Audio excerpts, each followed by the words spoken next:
that there could be a potential next round of high-level discussions on global security in the ongoing war. While there is no concrete deal that has been reached yet, but Putin says that next time probably the talks may happen in Moscow, to which President Trump may have replied saying that, oh, this is an interesting one, because if there are talks held, because we've had previously guests who have been questioning these talks altogether, saying that this is a waste of time and money, rolling out the red carpet for the president of Russia. However, has there been any outcome? No. Has there been a deal that has been reached? No. Well, Mr. Dayal, that seems to be exactly when it comes to the questions that have been reached. What was the point exactly when it comes to the two leaders coming along where there has been no outcome?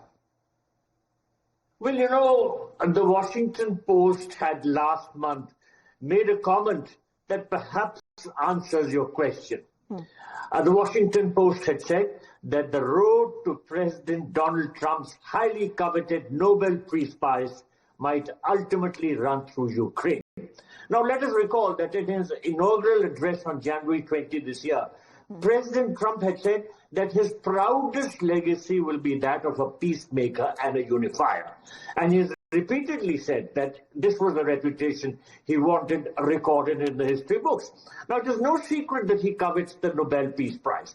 And White House Press Secretary Caroline Leavitt had told reporters last month it's well past time that President Trump was awarded the Nobel Peace Prize. Now, the biggest obstacle remains the Russia-Ukraine war. Yes. And I am sure that President Trump will continue to make serious efforts to end it. Well, Nobel Peace Prize, I think Srinjoy would have some interesting insights to add on that, because time and again we have seen when it comes to even mentioning India, Pakistan, we've lost the count, when it comes to the number of times that he has made a mention. But that seems to be far from the truth and from the fact. But Srinjoy, interestingly, bitter political rival Hillary Clinton has also said that she will nominate him if he wants, and for all solves the Ukraine-Russia problem, the war.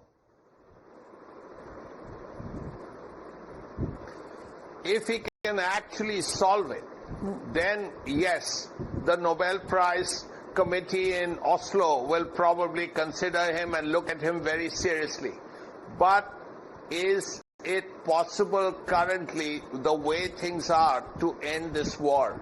Because the Russians have certain demands, the Ukrainians have a certain position, and there is very little that the two sides have in common. So if that is the situation, it is hard for both sides to accept defeat and go back from their positions, and it's very difficult for President Trump to persuade both to do something about it. At this point, it's very hard to see an end to the war in the way both sides want it. The best that can happen is a ceasefire and discussions, and that is the Indian position. That has been the Indian position for 3 years. That let's have a ceasefire and let everyone sit down and decide what can be done. So that is really a step that India has been talking about. Now, what President Trump and President Putin have spoken about, we don't know. What the next steps are likely to be, we don't know. Whether this will lead to peace or a deal, as President Trump calls it, we don't know. But at this point, the best option is a ceasefire and talks. Yes. But then again, it's also a measure of trust.